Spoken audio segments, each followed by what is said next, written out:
Hi, everyone. Hi. Oh, let's see. Hi, everyone.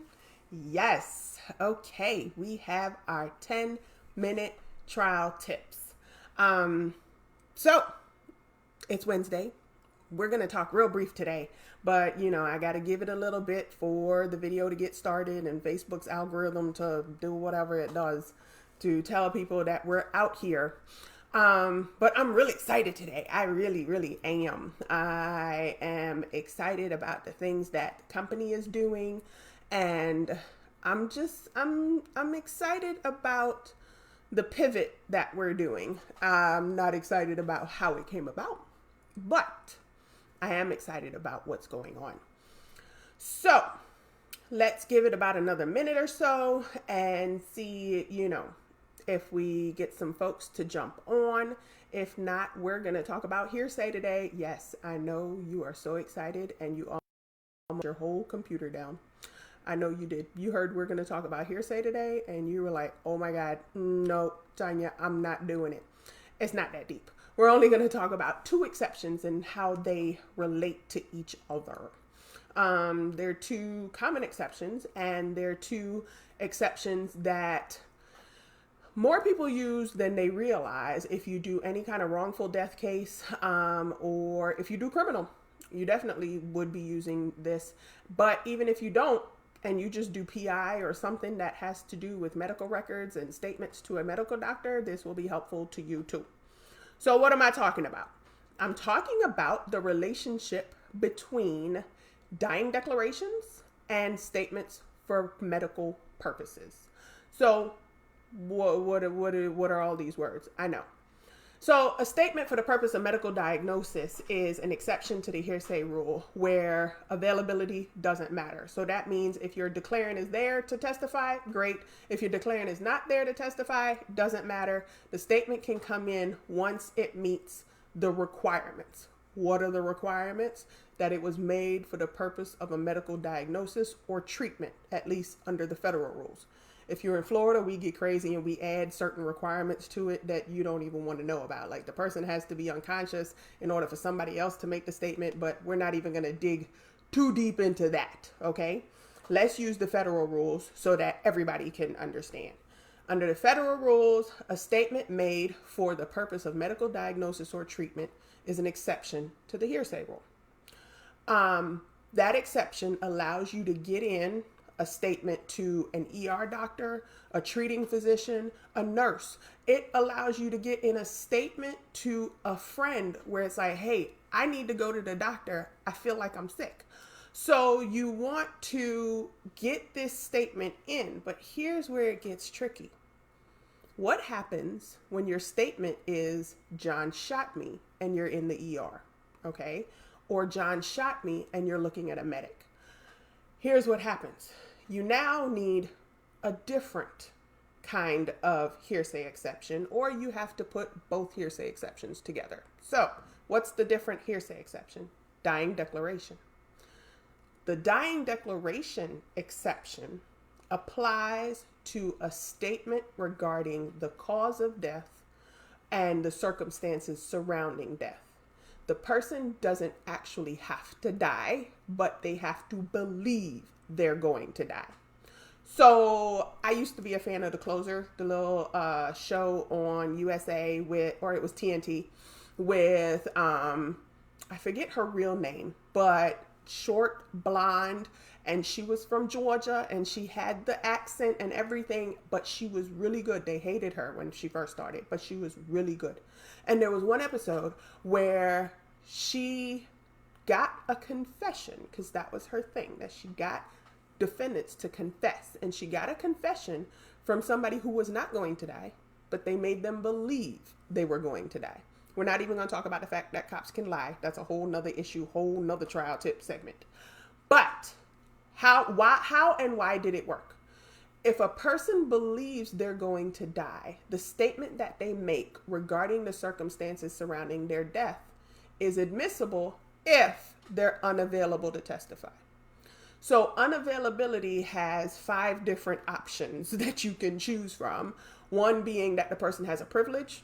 So the privilege against self-incrimination, the marital or spousal privilege, the priest penitent privilege. There are a number of privileges that can prevent the declarant from testifying.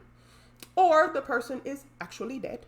They are unavailable because of death, mental infirmity, or physical illness.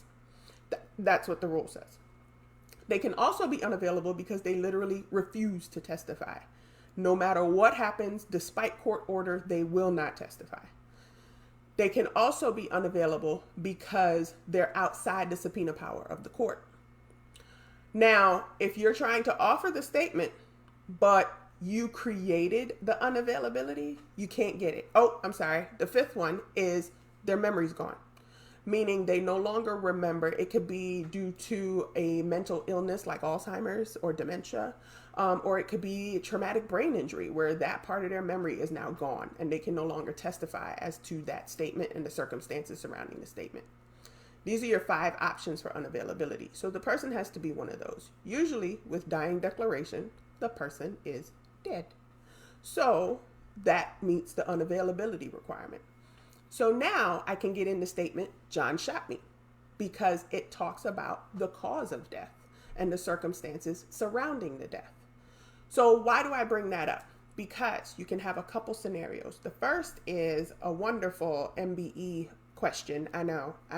The bar exam results just came out in Florida, so MBE is top of mind right now. So what is this example? The example is you have John and Jim who are at John's house playing Russian roulette, because that's what people do when they have nothing else to do for the bar exam. And Jim shoots John. And Jim freaks out. And Jim leaves. John does not call 911. He does not try to get to the hospital. He decides to wait until his wife gets home from work a couple hours later. Well, at the point when the wife walks in, he tells her, man, Jim and I were playing Russian roulette and he shot me. And then he dies. According to the rules, and the truth is, when you think about it, it's probably right. According to the rule, that's not a dying declaration, because John could not have believed he was actually going to die and sit there and wait for his wife to come home.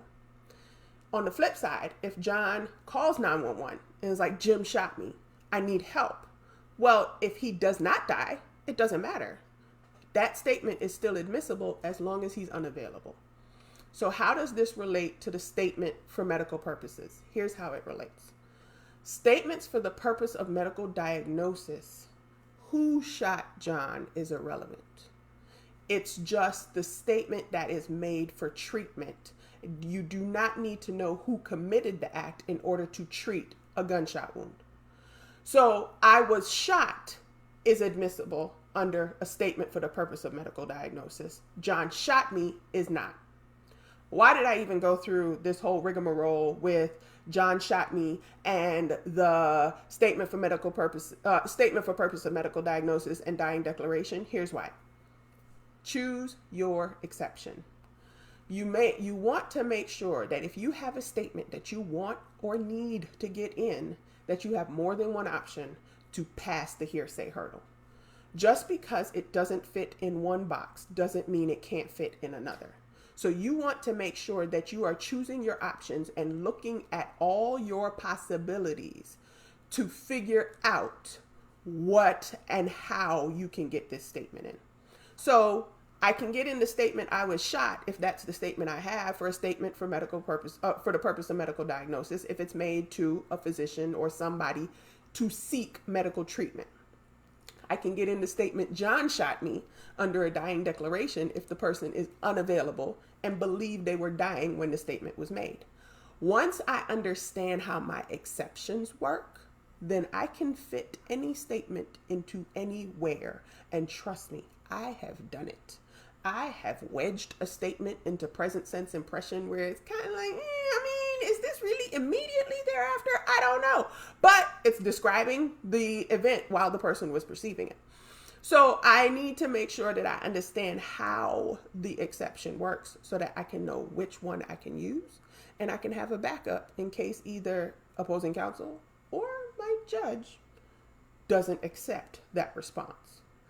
So just to recap, statement for purpose of medical treatment, I can talk about what it is that needs to be treated and why I'm seeking medical treatment.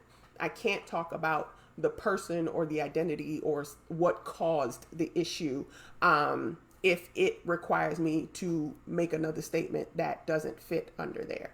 Now, can I say I was hit in the head with a bat? Yes, I can. Can I say I was an absolute idiot and I drove down the wrong way of this on-ramp and got into a car accident? Yes, I can. It's identifying someone who committed the act that won't fit under the exception. So when you do have your hearsay statement, try to figure out which one of the 20 plus exceptions that we have you can try to fit it under. Okay? All right. So now that we talked about that, guess what? I'm so excited. I'm so excited, you guys. We're going to put this online, meaning hearsay, objections. We're starting online courses for our most sought after in-person course, which is our objections mini-series. In that objections mini-series, I go through objections and what it is that they are. I also tell you how to use them, why you need to think about them, when you need to think about them. And I give you so much information just on objections themselves, including 14 most common objections. We are launching our course on Monday. I'm so excited. Okay. Monday, April 20th, we're launching our objections course. We're also going to do a hearsay course. We're going to do one on motions in limine and offers of proof, a little mini course. We're going to do a mini course on character evidence. You can go in and learn and still sharpen your trial skills while going through what we're going through right now. Okay, you can figure out how these things work and you can get rid of that anxiety. You can stop feeling bullied by opposing counsel when you're doing your evidentiary hearings or when you're doing your trials. You can get the information you need so that you can go ahead and lawyer like a boss, like you've never lawyered before. And I'm really excited about it. Go ahead and DM us your email address if you want to get on the email list to get the information. There's going to be a special price just until the end of April. So it's only going to last for 10 days, the special price. But I really want to get this information to you. I really want to help you be the best lawyer that you can be. And I really want to help you understand how this works so that you can get the best results you can for your clients. Because guess what? Good results become good referrals. That's just how it works. So help me help you and let me know if you have any questions. Let me know if there's anything I can do for you. And we are here to make sure that you get better at being the best trial lawyer you can, one skill at a time.